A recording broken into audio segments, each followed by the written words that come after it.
Okay, a'udzubillahi minasyaitonirrajim. Bismillahirrahmanirrahim. Alhamdulillahirabbil alamin, nahmaduhu wa nasta'inu wa nastaghfiruh. Wa na'udzu billahi min shururi anfusina wa min sayyiati a'malina. May yahdihillahu fala mudilla lahu wa man yudlil fala hadiya lahu. Asyhadu an la ilaha illallah wahdahu la syarika lah wa asyhadu anna Muhammadan abduhu wa rasuluh. Subhanaka la ilma lana illa ma 'allamtana innaka antal alimul hakim. Allahumma 'allimna ma yanfa'una wanfa'na bima 'allamtana wa zidna ilma. Allahumma ati anfusana taqwaha wa zakkiha anta khairu man zakkaha anta waliyuha wa maulaha. Rabbi yassir wa la tu'assir, Rabbi tammi bil khair, amma ba'du. Alhamdulillah, kita sambung kelas Al-Asma'ul Husna yang kita dah terhenti hampir sebulan. Ini adalah siri yang ketiga. Setelah siri pertama kita ceritakan tentang apakah itu Al-Asma'ul Husna, apa kelebihan-kelebihannya secara umum. Kemudian siri kedua kita mula masuk nama Allah yang pertama, iaitu nama Allah, lafzul jalalah Allah, dan kita huraikan apa kelebihan ataupun kenapa Allah itu menjadi nama Allah yang paling agung. Apa kelebihan, ciri-ciri istimewa perkataan Allah dibanding dengan nama-nama Allah yang lain. Banyak kan, kita bagi lebih kurang hampir 10. Dan juga kita bagi tahu makna Allah. Makna Allah tu ada beberapa makna. Itu ada makna dia al-uluhiyah ataupun ibadat. Jadi kalau ilah, makna dia ma'budun, Tuhan yang disembah. Dan juga Allah juga makna dia semua makhluk yang waraslah akan merasa kagum, dan rasa kehebatan Allah. Itu juga makna Allah. Dan Allah juga makna yang ketiga ialah laja'a ilahi, aliha ilahi, yang bermakna laja'a ilahi, iaitu Tuhan yang semua makhluk akan kembali, akan bergantung, akan berharap, akan bertawakal kepadanya. Jadi semua tiga-tiga makna tu adalah sebenarnya balik kepada makna yang asal, iaitu Tuhan yang disembah. Bila Tuhan disembah, pastilah Tuhan tu hebat. Makhluk akan rasa kagum. Dan bila dia hebat, dia kagum, dia lain daripada yang lain, pastilah semua makhluk bergantung kepadanya. Semua makhluk akan mencarinya. Kemudian hari ini kita akan cerita. Ini seri terakhirlah untuk perkataan Allah. Jadi hari ini kita akan cerita kesan kita beriman kepada nama Allah. Kesan dalam kehidupan orang beriman bila dia yakin, dia beriman kepada nama Allah ataupun lafzul jalalah. Jadi sebelum tu saya ulang sikit tentang kelebihan lafaz al-jalalah ataupun perkataan Allah dibanding dengan perkataan yang lain. Iaitu bila kita mula buka Al-Quran, yang pertama kita jumpa nama Allah. Yang pertama sekali ialah Allah, Bismillah, Bismillahirrahmanirrahim. Dan perkataan Allah juga yang paling banyak disebut dalam Al-Quran. Kalau Quran ada 114 surah, tapi perkataan Allah ada 2724 kali disebut. Makna setiap satu surah berpuluh-puluh ataupun beratus kali perkataan Allah disebut. Itu menunjukkan juga kelebihan perkataan Allah dibanding dengan nama-nama Allah yang lain. Dan juga nama Allah ni istimewanya ialah bila kita nak tawassul, kita nak berdoa, nak meminta apa saja daripada Allah, kadang-kadang kita tawassul dengan nama Allah yang sesuai dengan apa yang kita nak minta. Contoh kita nak minta rezeki, kita guna perkataan nama Allah, Ya Razzaq. Kalau nak minta rahmat, kita guna nama Allah, Ya Rahman ataupun Ya Rahim, yang selari dengan apa yang kita nak minta. Kalau kita nak minta apa? Nak minta ampun, Ya Ghafur, Ighfirli. Tak boleh kita minta keampunan, Ighfirli, tapi kita guna nama Allah Ya Razak. Tak boleh, salah. Sebab tak selari. Tak boleh kita nak minta rezeki tapi kita guna perkataan Ya Rahman, Ya Rahim. Tak selari. Tapi kelebihan perkataan Allah pada, bila kita sebut Ya Allah ataupun Allahumma, kita boleh minta apa saja, rezeki, rahmat, keampunan, sebab makna Allah adalah meliputi semua makna nama-nama Allah yang lain. Itu kelebihan Allah. Jadi kadang-kadang kita nak minta benda ni tapi tak tahu apa nama Allah, pakai je Ya Allah. Nak minta rezeki, nak minta rahmat, nak minta keampunan, nak minta dipermudahkan urusan, kita tak tahu apa nama Allah yang sesuai. Maka yang paling sesuai, yang paling tepat ialah Ya Allah ataupun Allahumma. Okey. Jadi bila kita beriman dengan perkataan Allah yang bermakna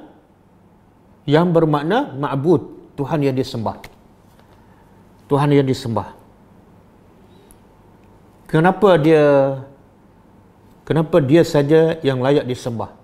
Yang lain tak layak, bahkan haram disembah. Kenapa? Dia makhluk ni ada 3 jenis kan?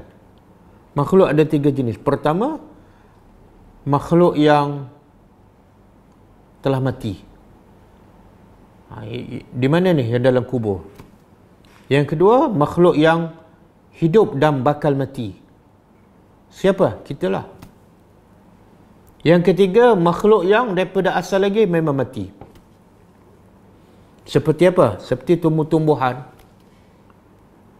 Jadi 3 makhluk ni, satu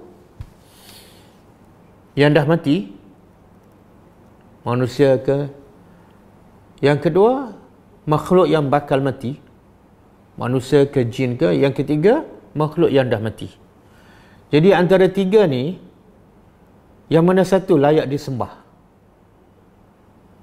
Yang mana satu layak disembah?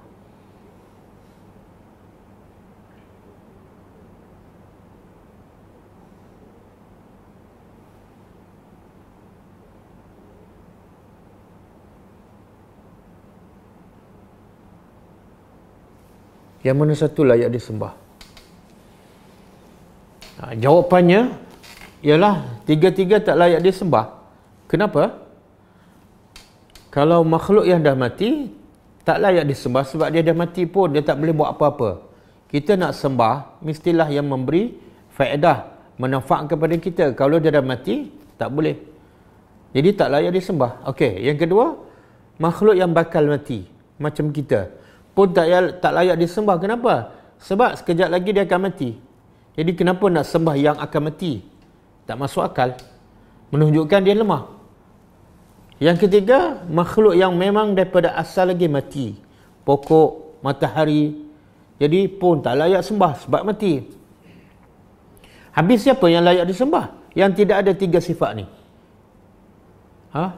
Yang ni, yang pertama dah mati. Yang kedua akan mati. Yang ketiga sentiasa mati. Jadi yang tak ada 3 sifat ni, dia saja yang layak disembah. Siapa? Allah. Allah ni hidup, tak akan mati. Tak akan mati. Daripada asal lagi, daripada azali lagi dia hidup. Dan dia tak akan mati. Logiknya macam tu. Tapi akhirnya yang berlaku yang mana? Yang mana lebih ramai disembah? 3 makhluk ni ke ataupun Allah yang hidup dan tak akan mati? Subhanallah. Maha suci Allah.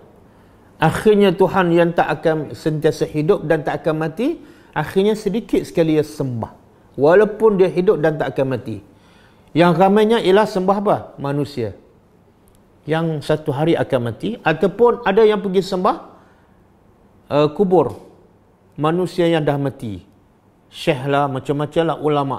Itu yang dah mati. Dan ada juga, tak kurang juga yang menyembah makhluk yang sentiasa mati. Sembah pokok, sembah matahari. Jadi menunjukkan apa ni? Betapa bodohnya manusia, betapa tidak warasnya manusia.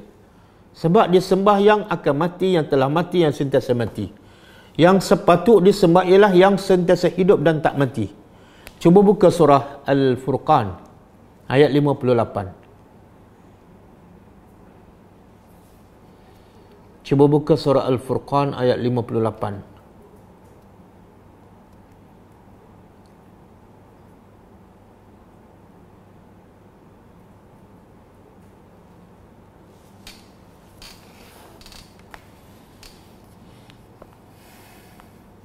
Allah kata apa?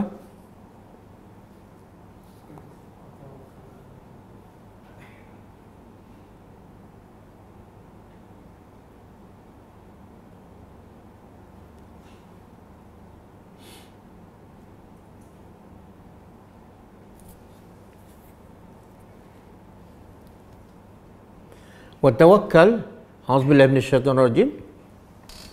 Wa tawakkal, dan bertawakkallah, alal haji, kepada Tuhan yang haji. Haji makna yang sentiasa hidup. Dan Allah tegaskan lagi, haji itu makna yang sentiasa hidup, tapi Allah tegaskan lagi, allazi la yamut, yang tidak akan mati. Jadi tawakal ni, sebenarnya tawakal juga adalah beribadat.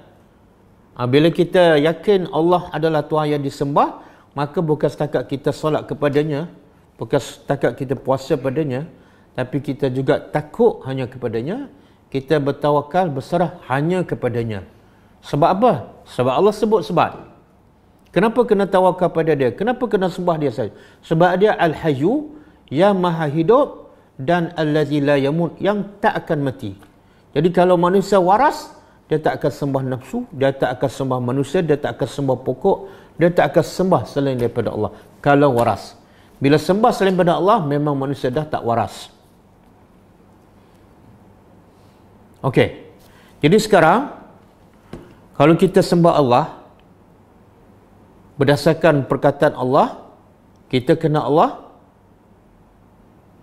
maka apa kesan? Kesan yang pertama sekali, dalam tulisan berkenaan dengan nama-nama Allah, yang pertamanya nama perkataan Allah, ada yang sebut kesan yang pertama ialah beribadat kepada Allah. Ada yang sebut kesan pertama ialah cinta kepada Allah. Tapi saya lebih suka ikut susunan dia, iaitu sebelum kita beribadat, sebelum kita sembah, mesti ada cinta. Jadi kesan pertama bila kita kenal Allah melalui perkataan Allah, yang maknanya Tuhan yang layak disembah, kesannya apa? Kita akan cinta pada Allah. Sebab tu ulama kata perkataan Allah tu, bila sebut Allah, di situ ada Ar-Rahman, Maha Penyayang. Di situ ada Maha Al-Ghafur, Pengampun. Di situ ada Maha Ar-Rahim, yang pemurah. Di situ ada Ar-Razak, yang Maha Pemberi rezeki. Di situ ada Al-Jabbar. Bila sebut perkataan Allah tu, maka bila semua ada sifat-sifat yang hebat kepada Allah, maka kita akan jadi cinta kepadanya. Kita akan jadi sayang kepada Allah. Dia tabiat manusia macam tu. Bila orang tu sangat kaya, orang tu sangat baik, orang tu sangat sayang, orang tu sangat pemurah, kita logiknya kita akan sayang. Yalah, dengan suami kita kadang-kadang taklah hebat sangat, pun kita dah cinta, kita dah sayang. Apa sifat dia? Dia suka ambil hati kita, dia suka mendengar bila kita nak luahkan perasaan, itu pun kita dah sayang. Dia bukan Ar-Rahman, dia bukan Ar-Razak, dia bukan Al-Ghafur, tapi kita dah ada rasa sayang. Maka Tuhan yang ada Ar-Rahman, Al-Ghafur, Ar-Razak, Al-Jabbar, Al-Aziz, Al-Hakim, mesti sayang. Yang pertama. Mana kalau tak sayang, kalau tak cinta pada Allah, sebenarnya dia belum kenal Allah. Sebenarnya dia belum faham apa perkataan Allah tu. Apa perkataan Allah. Sebab tu kalau kita tengok sejarah zaman sebelum zaman Nabi Muhammad lagi, orang musyrikin bila ditanya siapa yang mencipta langit, mereka akan jawab Allah. Siapa yang menurunkan hujan, mereka akan jawab Allah. Tapi mereka tak sembah Allah. Kenapa? Sebab mereka tak cinta. Kenapa tak cinta? Sebenarnya mereka belum kenal Allah. Mulut mereka sebut Allah, tapi tidak ada rasa cinta. Jadi sebenar itu belum kenal. Kalau kenal, mesti ada cinta. Okey, jadi kesan pertama ialah kita mesti cinta kepada Allah. Mesti sayang, mesti cinta kepada Allah. Macam mana? Macam mana kita nak tahu kita dah ada cinta Allah? Setiap cinta mesti ada bukti. Kalau kita cinta pada seseorang, apa buktinya? Boleh pelajar jawab tak? Apa bukti kita cinta pada Allah?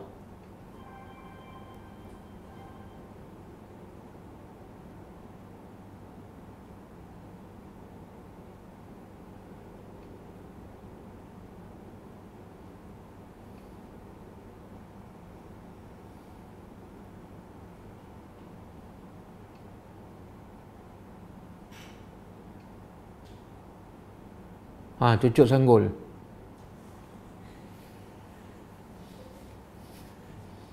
Saya tak tahu nama ke ataupun nama kelar. Apa jawapan dia? Apa bukti kita cinta pada Allah? Kalau kita tanya pada orang Islam khususnya, awak cinta tak pada Allah? Semua akan jawab cinta. Tapi setiap cinta ada bukti. Beribadah hanya untuk Allah. Tak, cinta yang paling jelas ialah bukti cinta yang paling jelas ialah kita cinta apa yang Allah cinta dan kita benci apa yang Allah benci. Kalau ikut perintah Allah, bukan mesti itu bukti cinta, sebab orang munafik pun ikut perintah Allah, tapi dalam hati dia benci apa yang Allah perintah. Biar jelas. Bukti paling besar kita cinta pada Allah ialah kita cinta semua yang Allah suka, tidak ada terkecuali, dan kita benci semua yang Allah benci tanpa terkecuali. Bila ada yang kita suka, yang Allah suka, dan ada dalam bab lain kita tak suka apa yang Allah suka, sebenarnya kita belum cinta, belum ada bukti. Okey, apa yang Allah cinta? Apa pula yang Allah cinta? Kita kena tahu, sebab itu bukti cinta kita pada Allah, iaitu cinta apa yang Allah cinta. Soalannya, apa yang Allah cinta? Allah sangat cinta beribadat kepadanya. Jadi ramai orang beribadat tapi tidak ada cinta. Sebab tu kata Ibnu Qayyim,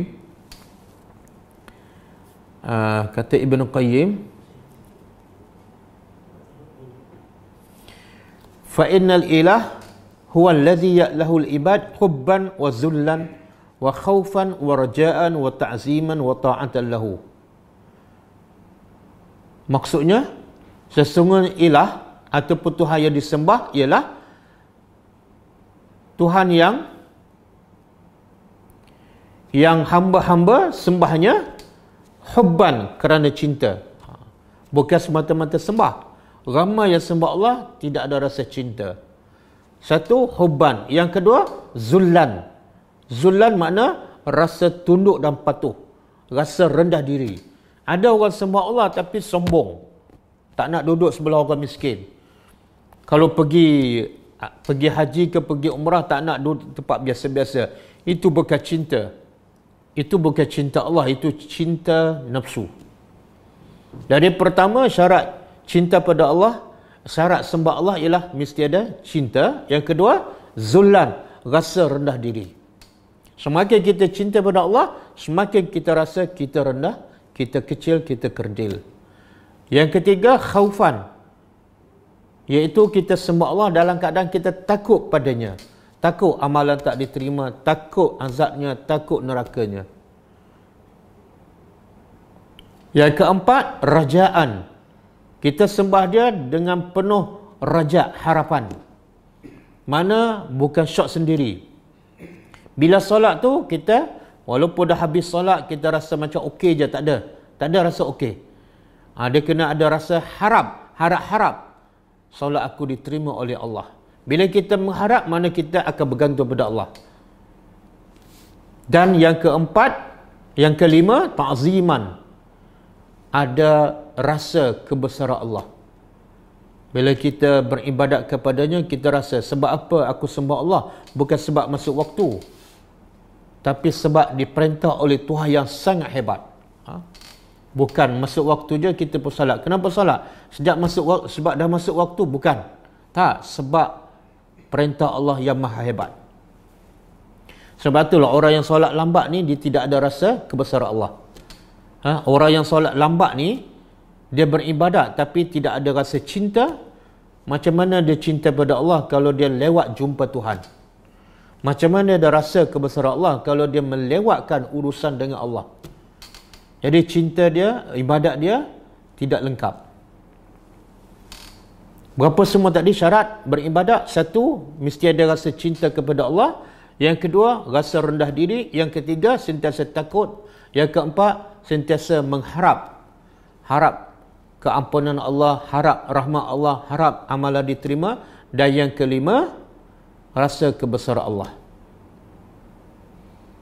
Okey.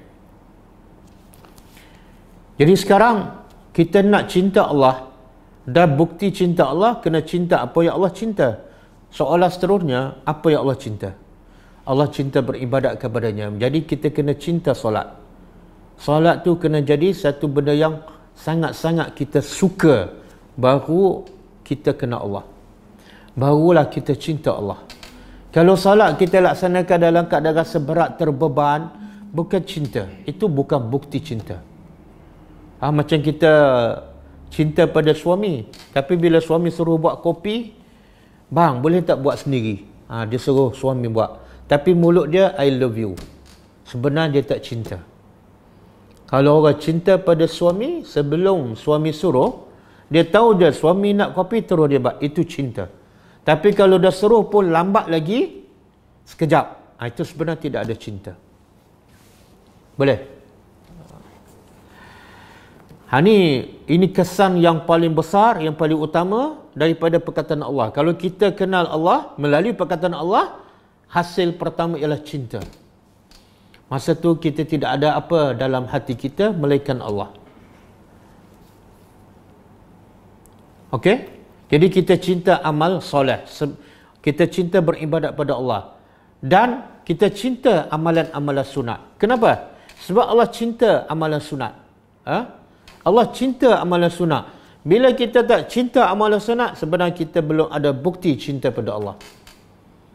Contoh dalam satu hadis kursi, Allah kata, tidak ada satu amalan yang paling aku suka melainkan amalan fardu. Kemudian Allah sambung, wala yazalu 'abdi yataqarrabu ilayya bin nawafil hatta uhibbah. Dan hamba-Ku sentiasa mendekatkan dirinya kepadaku dengan amalan sunat sehingga aku cinta kepadanya. Makna apa tu? Allah selepas salat fardu, selepas amalan fardu, selepas puasa Ramadan, Allah sangat suka kita melakukan amalan sunat. Jadi tanda cinta kita pada Allah, kita mesti suka amalan sunat tu. Suka solat sunat 12 rakaat. Kalau rasa berat je, belum ada bukti cinta. Kita suka berzikir pagi petang. Allah suka, Allah puji banyak dalam Quran orang yang berzikir, wazkurismallahi bukratan wa asila. Allah puji orang yang berzikir pagi dan petang. Maka bila Allah puji, Allah suka. Tanda kita cinta pada Allah, kita cinta apa yang Allah cinta. Apa dia? Zikir pagi petang. Kalau rasa berat, rasa selalu terlepas, benar kita belum ada bukti cinta. Ini di hari-hari 10 awal Zulhijjah ni, apa yang Allah cinta? Kita kena cinta. Sebab bukti cinta Allah, cinta apa yang Allah cinta. Apa yang Allah cinta sekarang? Di 10 awal Muharram ni. 10 awal Zulhijjah. Nabi sebut, kita pun dah belajar, ma min ayyamin al-amalu salihu fihinna ahabbu ilallah. Tidak ada hari-hari yang amalan di dalam hari tersebut paling Allah suka, paling Allah suka. Apa dia? Beramal di 10 awal Zulhijjah. Jadi kita nak tahu bukti kita cinta pada Allah, kita cinta tak, suka tak berzikir dan bertakbir di 10 awal Zulhijjah. sejak 1 Zulhijjah, berapa kali dah kita bertakbir? Allahu Akbar, Allahu Akbar, la ilaha illallah, wallahu akbar, Allahu Akbar, walillahil ham. Satu hari berapa kali? Kalau sekali dua kali, tak cinta lah tu. Tak cinta. Sebab Allah suka kita bertakbir. Nabi pun kata, perbanyakkan takbir. Tiba-tiba kita zikir ataupun takbir sikit, sebenarnya kita belum cinta Allah. Sebab kita tak cinta apa yang Allah cinta. Hari baca Quran, kita baca tak? Start masuk 1 Zulhijjah ni, banyak tak baca Quran? Kalau tak banyak, kita belum cinta pada Allah. Tidak ada bukti. Sebab Allah suka kita beribadat, beramal soleh di 10 awal Zulhijjah. Termasuklah baca Quran. Termasuklah baca Quran. Jadi kalau masuk 1 Zulhijjah, kita buat macam biasa sebelum 1 Zulhijjah, sebenarnya kita belum kenal Allah. Kita belum cinta Allah. Walaupun kita dah belajar Al-Asma'ul Husna. Ibnu Umar dan Abu Hurairah, cintanya mereka kepada Allah, bila masuk 1 Zulhijjah, mereka pergi ke pasar, mereka bertakbir. Sebab apa? Sebab Allah suka mereka bertakbir, mereka pun suka apa yang Allah suka. Kita tengok orang kita, bila masuk bulan Ramadan, dia buat kumpulan. Ini dah amalan turun-temurun. Dia buat kumpulan apa? Khatam Al-Quran. Tadarus Al-Quran. Tapi persoalan, dia buat tu kerana Allah ke? Kerana cinta Allah ke? Kerana kebiasaan. Kepada kumpulan yang suka buat tadarus di bulan Ramadan, yang suka khatam Quran di bulan Ramadan. Soalan, tanda soal. Mereka buat tu kerana cinta pada Allah ataupun kerana kebiasaan, kerana kawan, kerana bulan Ramadan. Ini bukti. Allah kadang-kadang nak uji kita bukan sakit, tapi dengan amalan soleh pun terbukti kita cinta pada Allah ataupun tak. Kalau kita buat kumpulan tadarus ataupun khatam Quran di bulan Ramadan kerana Allah, kalau betul kerana Allah, kita akan buat juga di 10 awal Zulhijjah. Kenapa? Sebab 10 awal Zulhijjah lagi Allah suka daripada bulan Ramadan. Jadi kalau kamu tadarus Al-Quran di bulan Ramadan, tiba-tiba 10 awal Zulhijjah yang lagi Allah suka, kamu tak buat, sah. Yang kamu buat bulan Ramadan bukan kerana Allah, bukan kerana cinta pada Allah, tapi kerana kebiasaan, kerana kawan, kerana kumpulan, kerana bulan Ramadan. Habis bulan Ramadan, tutup Quran. Itulah bukti sebenarnya. Benda ni kecil, halus. Benda ni halus. Tapi itulah bukti cinta kita pada Allah ataupun tidak. Quran ni, kalau cinta pada Allah, kalau kita cinta pada Allah, kita akan sentiasa baca tanpa ada musim. Bila kita baca bermusim, itu bukan cinta pada Allah, tapi cinta pada musim. Cinta pada pahala, bukan cinta pada Allah. Boleh ke? Benda ni sila ambil perhatian, sebab banyak berlaku dalam kehidupan kita. Yang tak belajar satu bab, yang belajar pun berlaku juga ni. Yang baca Quran pun berlaku, yang selalu pergi masjid pun berlaku. Iaitu mereka lakukan bukan kerana Allah, kerana kebetulan masjid dekat daripada rumah, sebab kebetulan sehat, sebab kebetulan imam sedap baca. Maka itu bukan kerana cinta pada Allah. Susah sikit je ataupun sibuk je, tak pergi dah masjid. Itu bukan bukti cinta kepada Allah. Okey. Jadi kita takbir. Allahu Akbar, Allahu Akbar, la ilaha illallah, Allahu Akbar, walillahil hamd. Perbanyakkan takbir. Allahu Akbar, Allahu Akbar, la ilaha illallah, wallahu Akbar, Allahu Akbar, walillahil hamd. Ada riwayat, ini lafaz takbir ni bukan daripada Nabi tapi daripada sahabat. Ada riwayat kata 3 kali Allahu Akbar, kemudian 2. Ada kata 2 yang pertama, 2 yang kemudian. Ada kata 2 yang pertama, sekali Allahu Akbar yang kemudian. Jadi semuanya betul. Allahu Akbar, Allahu Akbar, la ilaha illallah, Allahu Akbar, walillahil hamd. Ataupun Allahu Akbar, Allahu Akbar, la ilaha illallah, wallahu akbar, Allahu Akbar, walillahil hamd. Baca je di mana-mana. Ini sebenarnya sebagai bukti kita cinta pada Allah ataupun tak. Ini sebagai bukti kita betul-betul tak kenal Allah. Dan kita betul-betul faham tak Allah tu makna Tuhan yang disembah dengan penuh rasa cinta. Kalau kita tak bertakbir, tak banyak berzikir, tak rebut peluang di 10 awal Zulhijjah, mulut kita hanya sahaja mengatakan aku kenal Allah, aku fahaman Allah, tapi hakikatnya tidak. Okey. Apa lagi yang Allah suka? Itu amalan. Allah suka apa lagi? Orang. Tanda kita cinta pada Allah, kita cinta pada siapa yang Allah suka. Siapa yang Allah suka? Para Nabi. Kita wajib cinta dan sayang pada semua para Nabi. Yang paling lebih ialah Nabi Muhammad SAW. Jadi Nabi yang paling Allah cinta ialah Nabi Muhammad. Yang kedua Nabi Ibrahim.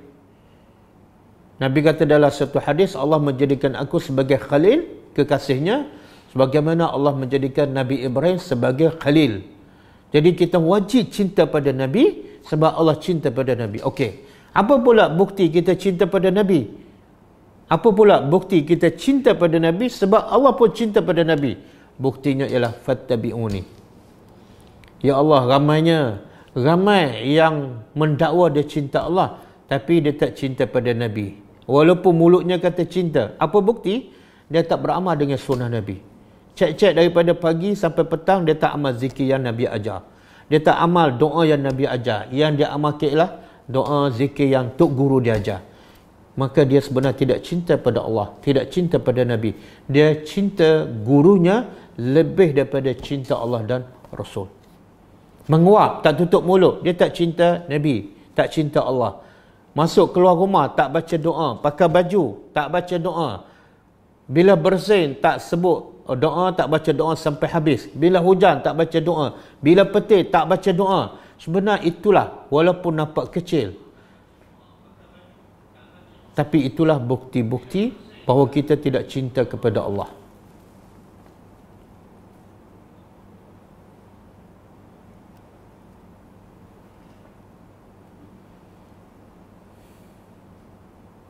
Okey. Tak ada.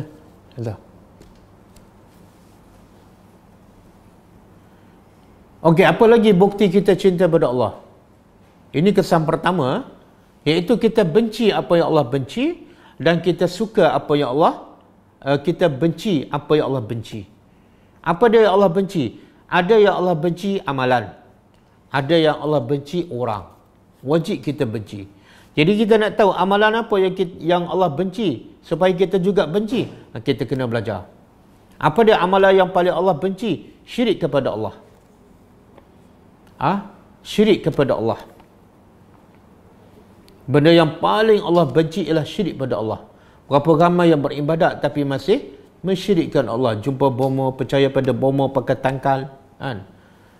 Percaya pada buruh hantu, percaya pada nasib. Tapi dalam masa sama dia solat, dia sembah Allah. Jadi wajib benci kepada perbuatan syirik. Wajib benci kepada sifat-sifat munafik. Bila bercakap, bohong. Wajib benci. Jangan jadi satu kebiasaan sampai kita tak rasa benci dengan bercakap bohong. Bila berjanji tidak tepat, wajib benci.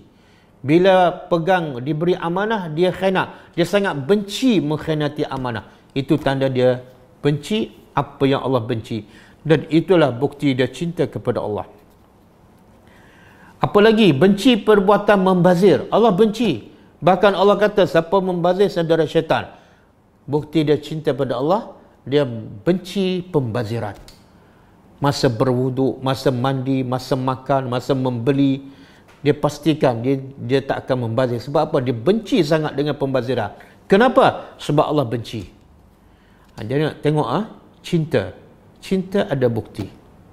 Bukan setakat kita solat dah terbukti kita cinta pada Allah. Bukan setakat kita pergi haji umrah dah cukup sebagai bukti. Bukan.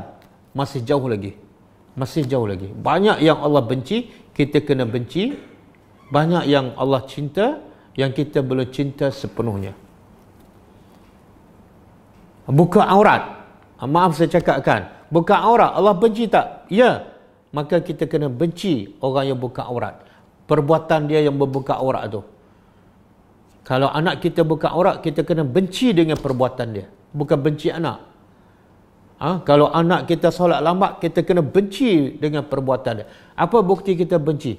Kita tak pernah jemu, tak pernah berputus asa bagi peringatan, bagi nasihat, bagi teguran padanya. Sebab apa? Sebab hati kita rimas. Tak boleh tengok orang sembah Tuhan lambat, orang derhaka pada Allah. Itulah bukti cinta kita kepada Allah.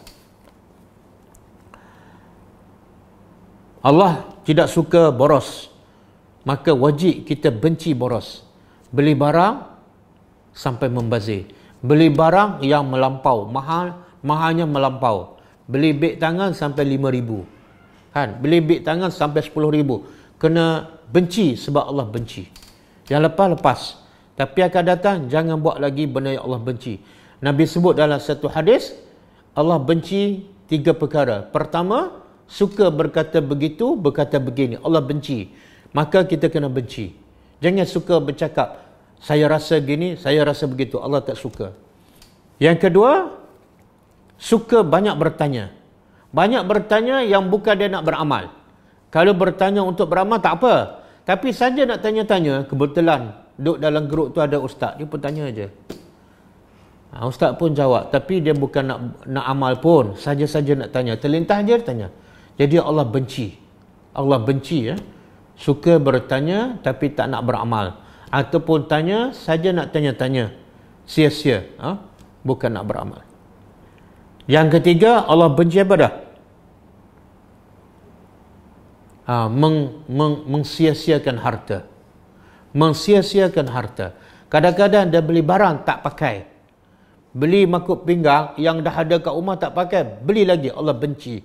Dia kena benci. Itu tanda dia cinta pada Allah. Benda ni, sebab itulah bila kita beribadat pada Allah, kita tak rasa manis, kita tak rasa lazat, kita tak rasa seronok. Bila solat, tak rasa solat tu qurratu ainin, penyejuk hati. Kenapa? Sebab sebenarnya kita tak cinta pada Allah. Apa bukti kita tak cinta? Banyak yang Allah benci, kita buat. Banyak yang Allah suka, kita tak buat.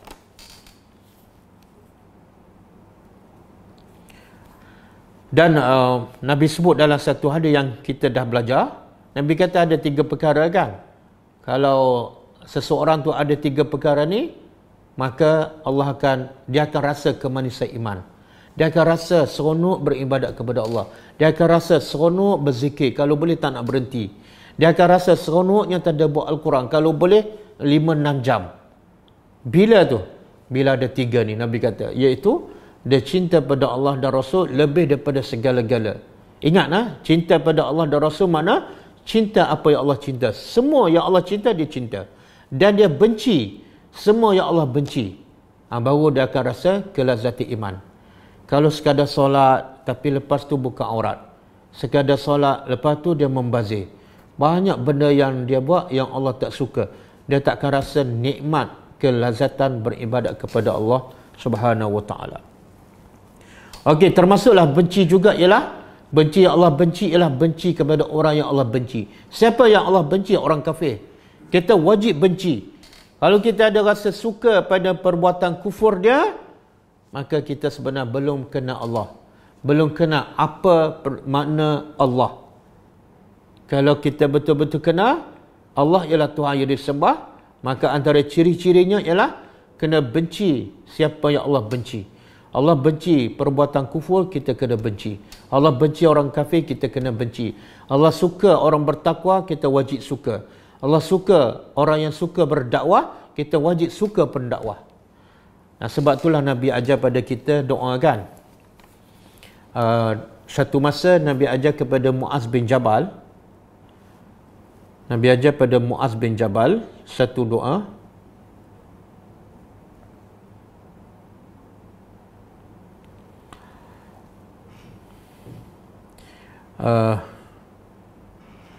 Allahumma inni as'aluka fi'lal khairat. Ya Allah, aku mohon kepada engkau fi'lal khairat, melakukan, saya tulis doa ni,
Okey, ini daripada hadis sahih. Ha?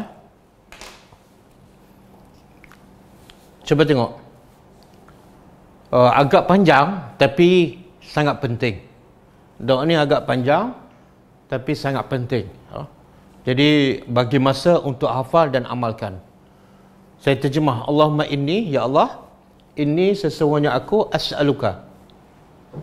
Aku mohon kepada engkau fi'lal khairat.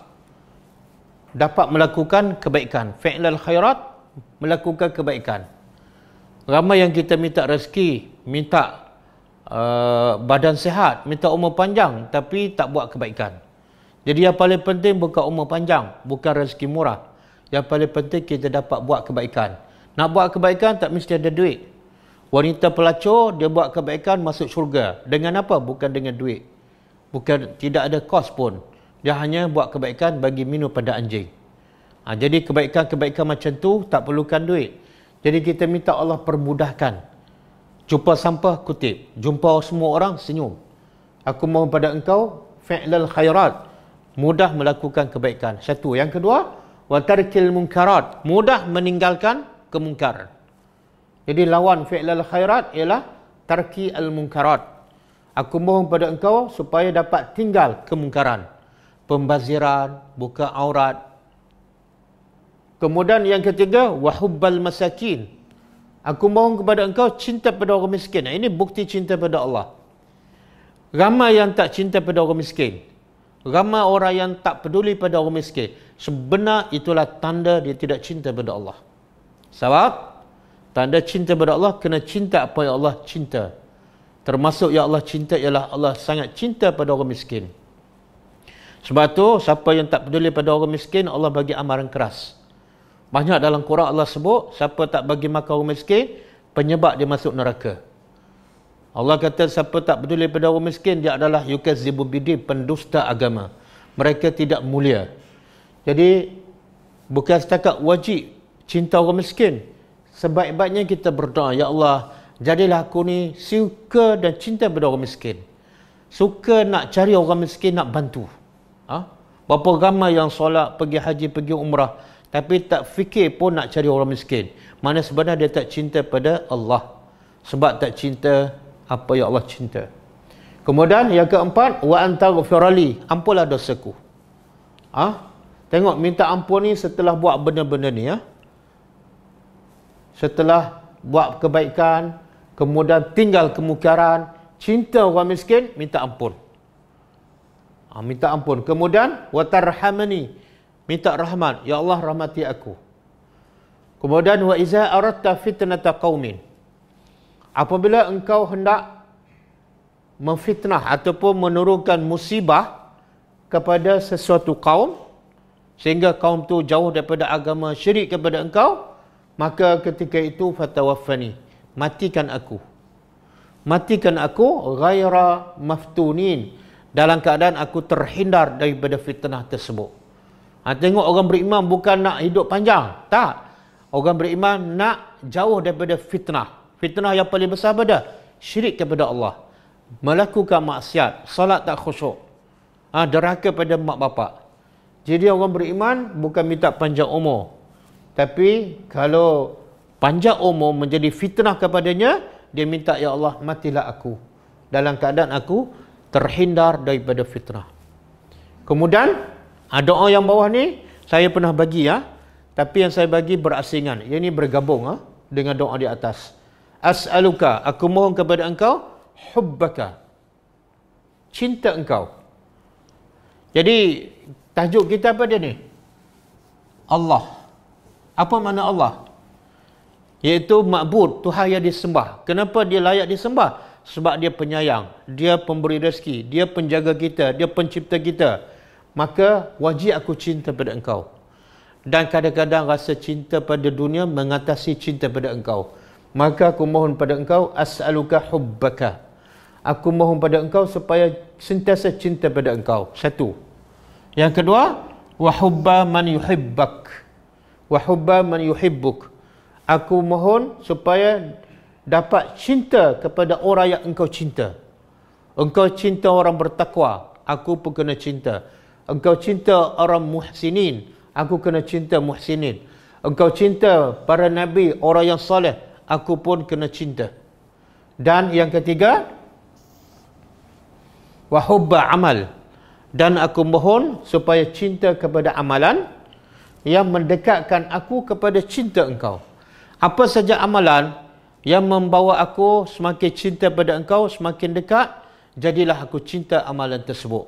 Zikir pagi petang, solat sunat 12 rakaat, solat witir, solat duha, baca Quran, suka tadabbur Al-Quran, jadilah aku cinta pada semua amalan tersebut. Kenapa? Sebab amalan itu engkau suka dan mendekatkan aku kepada cinta engkau.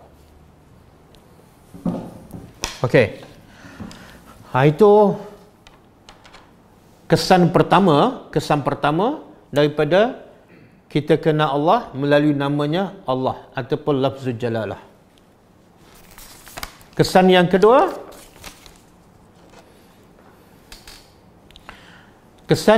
ialah ta'zimullah. Kita rasa kebesaran Allah sehingga kita hanya menyembahnya sahaja. Kalau yang pertama, kita sentiasa cinta pada Allah, membawa kepada kesan yang kedua, bila kita sentiasa cinta pada Allah, kita rasa kebesarannya dan membawa kita pada sentiasa beribadat kepadanya sahaja. Tidak ada syirik. Kita tak akan syirik sedikit pun. Kalau solat pun betul-betul kerana Allah, pergi haji, pergi umrah pun kerana Allah, solat malam pun kerana Allah, solat sunat pun kerana Allah, pergi kelas pun kerana Allah, pergi kerja pun kerana Allah, beli rumah pun kerana Allah, beli kereta pun kerana Allah, beli telefon pun, semuanya kerana Allah. Tidak ada sedikit pun unsur syirik.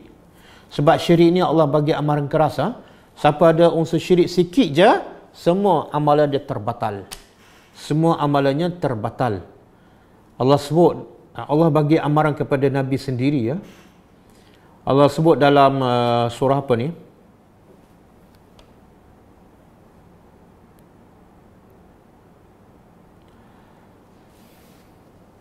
Surah Al-Ma'idah ayat 72.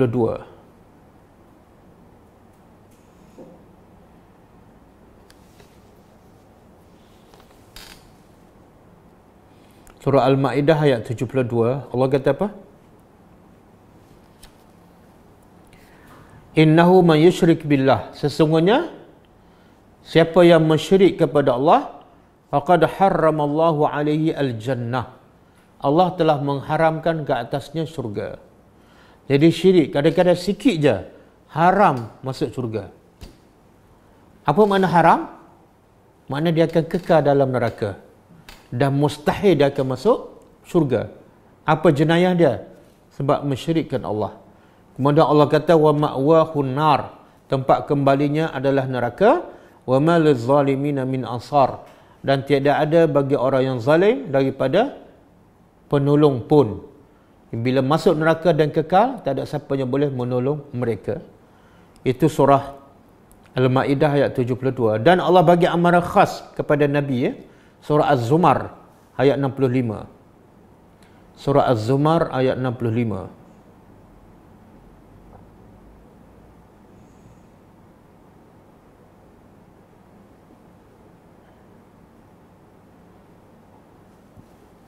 Allah kata apa? A'udzubillahi minasyaitonir rajim.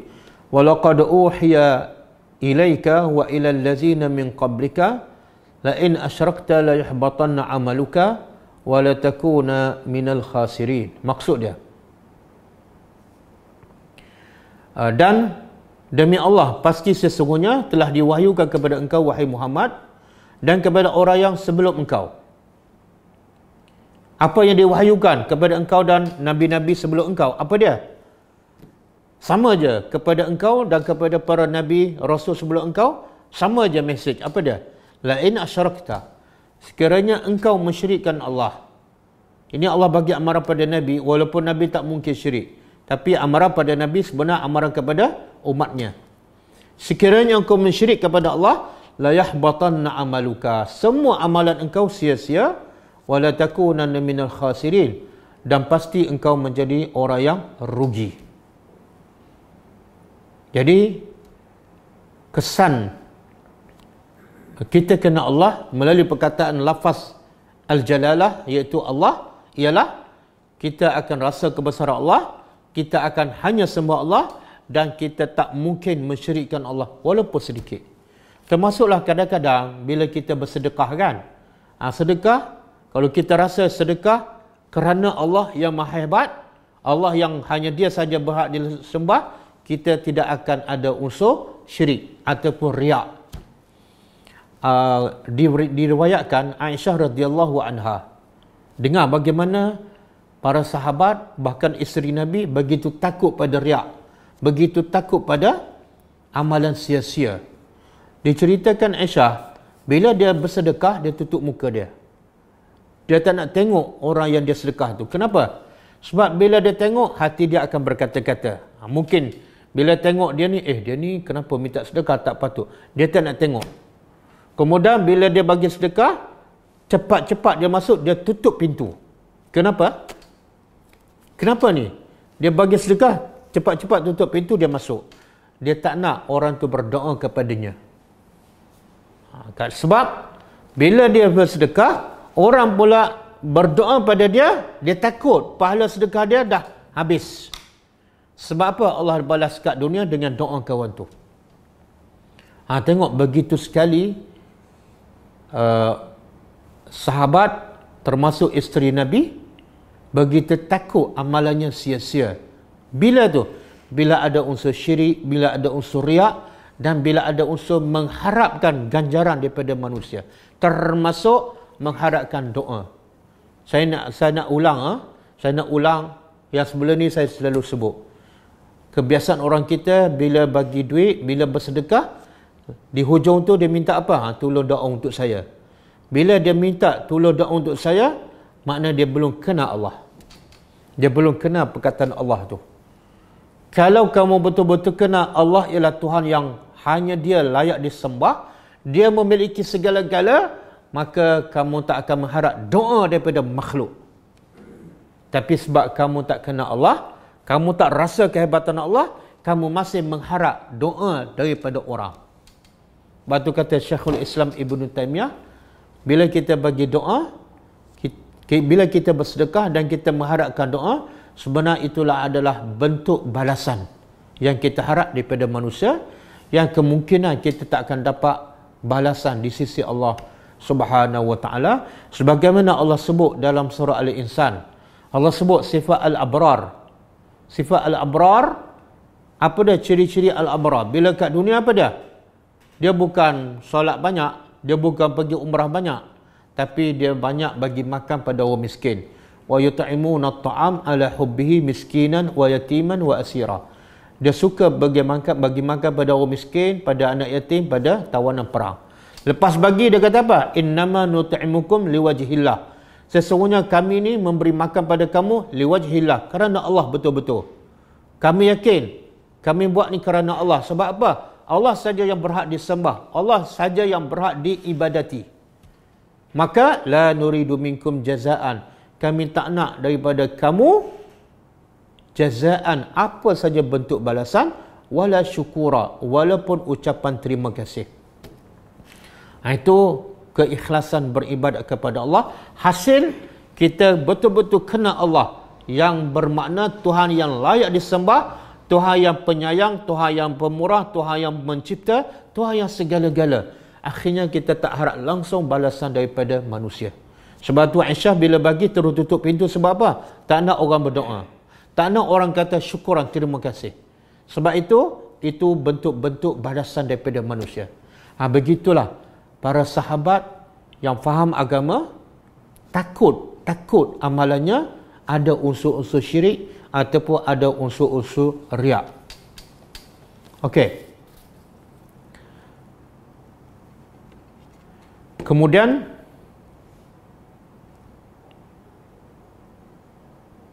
yang ketiga, kesan yang ketiga ialah, jadi dia ikut turutan. Bila kita kenal Allah, yang bermakna Tuhan yang layak disembah, yang Tuhan yang memiliki segala-gala sifat yang sempurna, penyayang, pemurah, pemberi rezeki, pencipta, pengurus, membawa kepada cinta. Bila kita cinta, membawa kepada kita hanya beribadat hanya kepada Allah saja, tanpa mengharapkan sedikit pembalasan daripada manusia. Dan kesan yang ketiga, setelah kita cinta dan beribadat, kesan yang ketiga bedah, membawa kepada tama'ninatul qalbi. Jiwa kita akan tenang. Jiwa kita akan tenang. Hati kita akan yakin kepada Allah. Semakin kita cinta, semakin kita taat, semakin kita yakin kepada Allah, semakin kita tak mengharap pada manusia, semakin kita tak bergantung pada manusia. Dan jiwa kita tenang walaupun apa keadaan sekalipun. Saya bagi contoh lah, banyak contoh dalam Quran. Bila orang cinta Allah, dia akan beribadat hanya kepada Allah sahaja. Dia akan buat semuanya kerana Allah. Dan bila dia buat semua kerana Allah, dia akan dapat yang ketiga, iaitu ketenangan. Kita ambil contoh Ashabul Kahfi. Bila dia cinta pada Allah, dia sanggup tinggal harta benda. Sebab apa? Sebab harta benda tu membawanya kepada syirik. Dia tinggal. Dia dahulukan cinta Allah. Dia beribadat kepada Allah, taat pada Allah, walaupun terpaksa pergi ke gua. Dan bila dia cinta, dia beribadat, kesan yang ketiga pada dia berada dalam gua dalam keadaan tenang. Dia boleh tidur selama 309 tahun. Kisah Nabi Yunus AS. Bila dia taat kepada Allah, dia redha dengan takdir Allah, dan dia berzikir dalam perut ikan, dia membawa kepada yang ketiga, iaitu dia tenang. Walaupun dalam perut ikan, walaupun dalam kegelapan perut ikan, kegelapan malam dan kegelapan laut, jiwanya tenang. Kisah Maryam, mak Musa, ini cuba buka Al-Quran, surah Taha.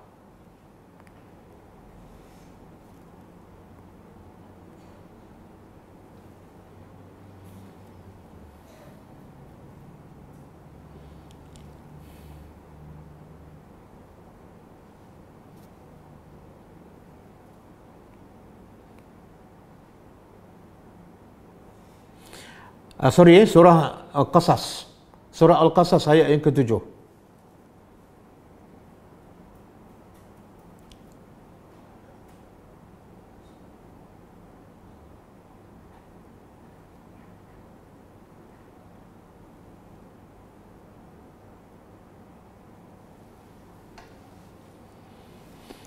Okey, nanti saya jawab soalan tu. Surah Al-Qasas ayat yang ke-7. Tengok kesan kenal Allah, dia membawa kepada mentaati pada Allah tanpa ada unsur syirik. Dan yang ketiga, membawa kepada ketenangan. Allah kata apa kepada mak Musa AS? Bukan Maryam, mak kepada Musa. A'udzubillahi minasyaitonirrajim. Wa auhayna ila ummi Musa. Kami telah wahyukan kepada mak Musa an ardi'ihi. Masa Musa dilahirkan, Firaun keluarkan arahan, mana-mana anak lelaki Bani Israel yang baru dilahirkan hendaklah dibunuh hidup-hidup. Sebab apa? Sebab ikut ramalan Firaun, anak lelaki Bani Israel yang akan lahir ini akan membesar dan akan menentang dan menjatuhkan kerajaan Firaun. Jadi masa tu Musa dilahirkan, maka Allah wahyu pada mak Musa. Okey. Allah kata apa pada mak Musa? Ardi'ihi, susukan dia. Susu di mana? Di rumah. Fa iza khifti, mak Musa takut ni sebab tentera Firaun tengah mencari mana-mana anak lelaki Bani Israel yang baru dilahirkan untuk dibunuh. Jadi masa tu Allah kata apa? Okey, susukan Musa di rumah. Fa iza khifti, tapi kalau kamu masih takut, masih kamu risau, buat apa? Fa'alqihi fil yammi, campakkan dia di sungai. Cuba tengok logik akal ni macam tak masuk akal lah. Bila kamu takut, campak kat sungai. Logiknya apa? Bila takut, jangan campak tempat yang lagi bahaya, lagi besar risikonya. Duduk dalam rumah dah menakutkan, campak ke sungai lagi menakutkan. Tapi tengok, Allah nak bagi tahu manusia, bila kena Allah, bila yakin pada perkataan Allah yang bermakna Tuhan yang disembah, Tuhan yang maha hebat, maka dia akan membawa pada ketenangan. Kalau kamu takut juga menyusu Musa di dalam rumah, bawa keluar. Letak kat mana? Campak dalam sungai. Kemudian Allah kata apa? Inna raduhu ilaiki. Sesungguhnya aku bagi jaminan dia akan selamat. Bahkan aku akan kembalikan Musa kepada engkau. Satu masa Musa nak menyusu, dia akan cari engkau. Dan lebih daripada itu, waja'iluhu minal mursalin. Aku akan jadikan dia seorang rasul. Okey? Cuba tengok kisah Mak Musa ni. Tuhan kata susu di rumah. Kalau rasa takut, rasa risau, campak kat sungai. Macam kita orang cakap pada kita lah. Kalau kamu takut menyusu anak kat rumah, pergi menyusu tepi sungai. Tak masuk akal kan? Ataupun kalau kamu takut rumahmu kamu dirompak, bawa barang kamu pergi letak kat luar. Lagi terdedah. Tapi kenapa Mak Musa ikut perintah Allah? Sebab dia kenal Allah. Dia kenal Allah tu apa makna? Tuhan yang penyelamat, Tuhan yang boleh mengatasi segala-galanya, Tuhan yang Al-Aziz, Tuhan yang Al-Hakim, Tuhan yang Ar-Rahim, Ar-Rahman. Keyakinan tu, maka Mak Musa tak tengok sungai. Mak Musa tak tengok dah bahaya anak dia. Mak Musa tengok siapa yang suruh. Bila Tuhan yang begitu hebat suruh, hanyut je. Begitu juga kisah Hajar. Bila suaminya Ibrahim bawanya ke tengah padang pasir, saya nak bagi contoh bagaimana manusia bila kena Allah, dia akan cinta. Lepas cinta, dia akan taat. Dia akan taat walaupun apa jadi. Dan lepas taat, hasil yang ketiga, jiwa dia tenang. Jadi bila Ibrahim bawa Hajar ke tengah padang pasir, tempat yang tidak ada tumbuhan, tidak ada manusia, tidak ada makanan, tidak ada pokok sebatang pun. Dan dengan baby yang kecil. Kemudian sampai di Mekah, Ibrahim pun tinggal. Ibrahim tak beritahu pun kepada Hajar kenapa dia ditinggalkan Hajar di situ. Tapi Hajar tanya satu soalan. Siapa yang suruh kamu tinggal aku di sini? Ibrahim jawab apa? Allah. Dengan perkataan Allah. Maka Hajar kenal siapa Allah. Allah yang mencipta, Allah yang memberi rezeki, Allah yang menjaga, Allah pembaik, pemberi rezeki yang terbaik, Allah penjaga yang paling selamat. Maka Hajar tak kata apa-apa, Ibrahim pun jalan. Jiwa dia tenang, berada di tengah padang pasir, dalam keadaan suami tak ada, kemudahan tak ada, telefon tak ada, sungai tak ada, pokok tak ada, rumah tak ada, manusia tak ada. Tapi jiwa Hajar tenang. Sebab apa? Keyakinannya kepada Allah Subhanahu Wa Taala. Itu antara contoh. Banyak lagi contoh. Okey. Saya rasa cukup setakat ni berkenaan dengan perkataan Allah. Kita dah sebut apa makna perkataan Allah dari segi makna dia. Kemudian kita sebut apa kelebihan nama Allah, perkataan Allah dibanding dengan nama-nama yang lain. Apa kelebihannya, apa keistimewaannya. Kemudian yang ketiga, kesan bila kita beriman kepada Allah melalui perkataan Allah. Kesannya, pertama kita akan cinta kepada Allah sahaja. Yang kedua, kita akan sentiasa taat kepadanya dan beribadat hanya kerananya. Dan kesan yang ketiga, dia akan membawa ketenangan, keyakinan kepada kita bila-bila masa dan apa saja yang berlaku. Jiwa kita akan tetap tenang. Okey? InsyaAllah akan datang kita akan belajar nama Allah yang seterusnya, iaitu Ar-Rahman dan Ar-Rahim. InsyaAllah. Okey, ada soalan? Kalau kita kasih sedekah, orang tu tiba-tiba dia terus doakan depan kita, nak tegur ke atau biar saja? Okey, tak apa. Bila kita bagi sedekah, orang terus berdoa, tak ada masalah. Yang penting bukan daripada kita. Kita tak minta, kita tak mengharap. Dan kalau lagi baik, apa dia? Kita bagi tahu dia, kita tak nak apa-apa balasan, kita nak pahala. Bahkan kita ucap terima kasih pada dia. Sebab dia terima sedekah kita lah. Yang paling untung bukan dia, kita. Kita bagi satu, kita dapat Allah bagi pada kita 700. Jadi yang paling untung kita, bukan orang yang kita bagi. Jadi kita ucap terima kasih pada dia. Terima kasih. Sebab terima sedekah. Jadi kalau orang yang sedekah, orang yang kita sedekah cepat-cepat berdoa, itu bukan pilihan kita, bukan kehendak kita, tak ada masalah. Jangan kita mengharap, jangan kita meminta.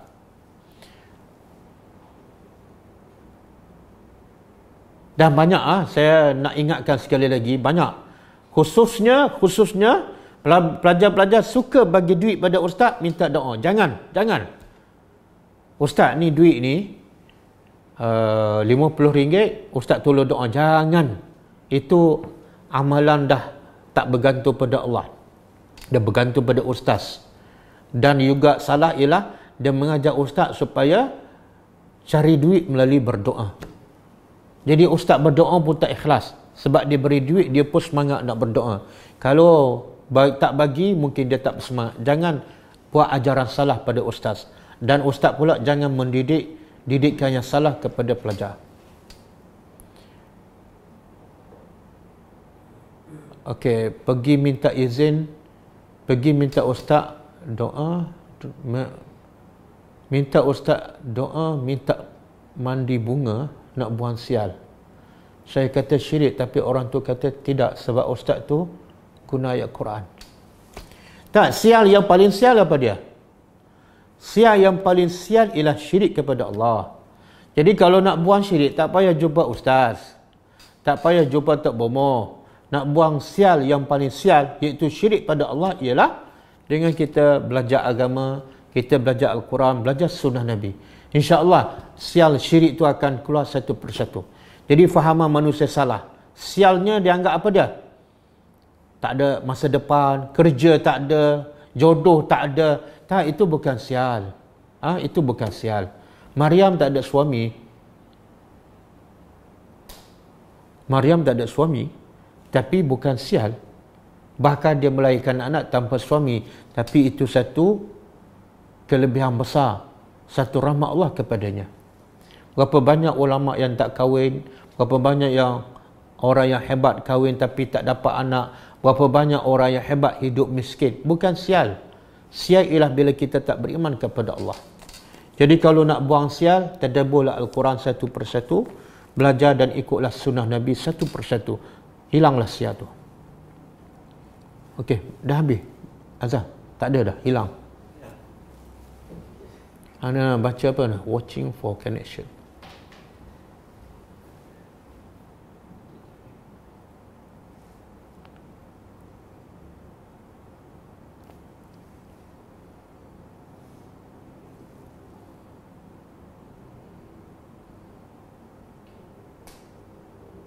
Okey. Soal ustaz, bagaimana kalau guna lampu ruqyah? Lampu ruqyah. Oh, dulu ada lampu Aladdin, ni lampu ruqyah. Saya pun tak tahu. Lampu ruqyah saya tak pernah dengar. Ruqyah saya pernah dengar, lampu pun saya pernah dengar, tapi lampu ruqyah saya tak pernah dengar. Jadi saya tak boleh buat komen apa yang saya tak tahu.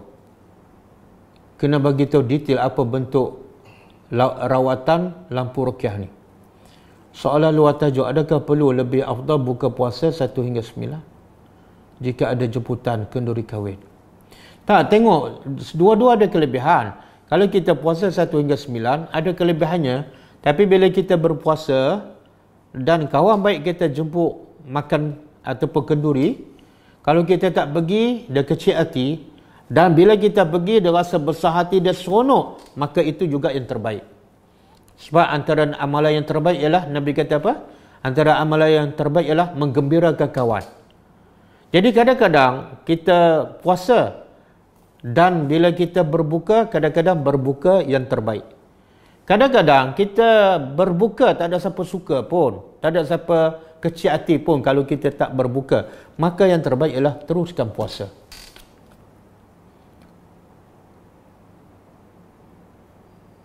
Terima kasih banyak sama-sama. Bolehkah infak kepada rumah jagaan kanak-kanak yang diusahakan oleh orang yang disyaki? Orang yang disyaki rosak. Dah kamu syak rosak akidah, kenapa nak bagi? Jadi bila dia rosak akidah, jangan bagi duit, tapi bagi ilmu, betulkan akidah. Dan akidah tak boleh dibetulkan dengan duit. Jadi orang kita kadang-kadang dia tahu rosak akidah, tapi dia bagi duit. Kadang-kadang duit tu membantunya untuk lagi rusak.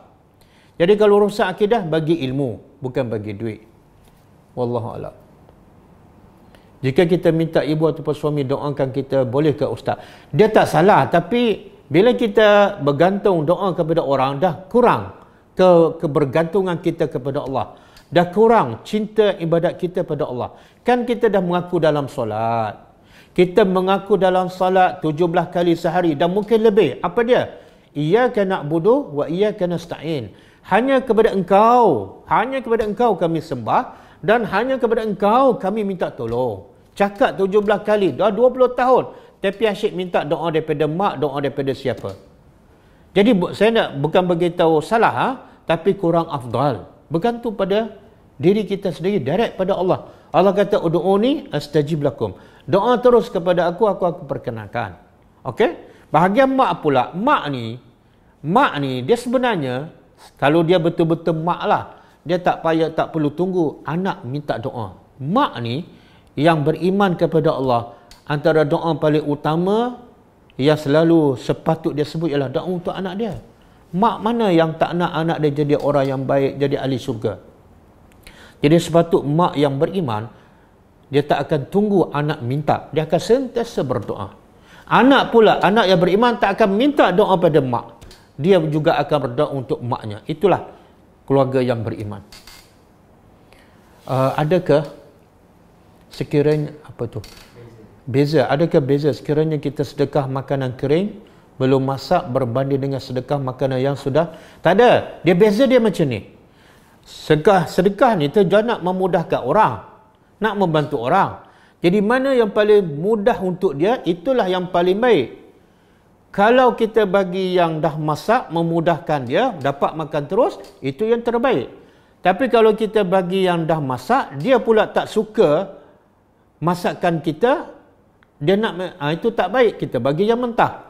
Jadi kalau boleh kita tanya dia, awak lebih suka yang mentah ke yang masak? Kalau dia kata saya suka yang masak, masaklah, maka itu terbaik untuk dia. Mungkin dia dah ada makanan, dia nak daging mentah, dia nak jual, itu hak dia. Bila kita bagi daging, dia perlukan duit, dia boleh jual daging, itu hak dia, tak ada masalah. Kita dapat pahala. Boleh Ustaz masukkan doa tadi dalam Facebook? Okey, insya-Allah. Bolehkah berdoa dalam sujud dan rukuk menggunakan doa-doa? Tak digalakkan. Jawapan dia, soalan dia, boleh tak berdoa ketika sujud dan rukuk menggunakan ayat Quran? Tak digalakkan. Sebab ada satu hadis sahih, Nabi kata, nuhitu an aqra'al Quran wa ana raki'un aw sajidun. Aku dilarang oleh Allah daripada membaca Quran ketika rukuk dan sujud. Jadi hukum asalnya haram baca Quran ketika rukuk dan sujud. Tetapi ulama mengatakan, kalau kita baca doa daripada Al-Quran, doa daripada Al-Quran ataupun ayat Quran dalam bentuk doa, dan kita baca ketika rukuk dan sujud, bukan nak baca Quran, tapi nak baca doa, itu dibenarkan. Itu dibenarkan. Tapi kalau semata-mata nak baca ayat Quran, hukumnya haram. Kenapa haram? Sebab Quran benda yang mulia. Tapi kedudukan kita ketika sujud ataupun rukuk, itu menggambarkan kita dalam keadaan hina. Jadi keadaan hina tak sesuai baca benda yang mulia. Ustaz, bagaimana nak mengelak diri daripada orang yang fasik jika dalam ahli keluarga ada umpamanya isap rokok dan bercakap bohong? Boleh kita terus bersabar? Bukan boleh terus, wajib kita bersabar. Wajib kita bersabar bila ada ahli keluarga kita yang fasik, yang tak beriman. Wajib kita bersabar. Bersabar tu adalah ibadat. Dan lari daripada orang fasik kadang-kadang menyebabkan dia semakin jauh daripada agama, itu bukan ibadat. Nabi Nuh, walaupun isteri dia tak beriman, dia tetap duduk bersama isterinya. Nabi Lut duduk bersama isterinya. Nabi Ibrahim AS, anaknya 10 orang semua jahat, menipu, berbohong. Tapi Nabi Yakub tetap duduk bersama anaknya. Jadi duduk dengan keluarga yang fasik bukan masalah. Kalau kena cara, jadi satu ibadat. Kita bersabar dengan mereka, kita tunjuk contoh akhlak yang baik, mungkin satu hari, bukan sekarang, bukan minggu depan, mungkin tahun depan, mungkin lepas 5 tahun dia akan berubah. Dengan sebab apa? Dengan sebab kita sabar duduk bersamanya, kita bersabar dengan kerenahnya. Cucuk Sanggul tak ada soalan. Salat taubat baca doa masa sujud. Salat taubat baca, boleh, tak ada masalah. Nak baca apa-apa saja doa ketika sujud sangat-sangat digalakkan. Sebab Nabi kata sedekat-dekat hamba kepada Allah ialah ketika dia sujud, maka perbanyakkan doa. Nabi bukan setakat suruh berdoa, Nabi kata banyakkan doa masa sujud. Wallahu alam. Dah. Okey, cukup lah. Kita tutup dengan kelas akan datang. Kelas akan datang ialah hari Isnin pukul 10.30. Kita tutup dengan membaca tasbih kafarah. Subhanakallahumma wa bihamdika asyhadu an la ilaha illa anta astaghfiruka wa atubu ilaik. Assalamualaikum warahmatullahi wabarakatuh.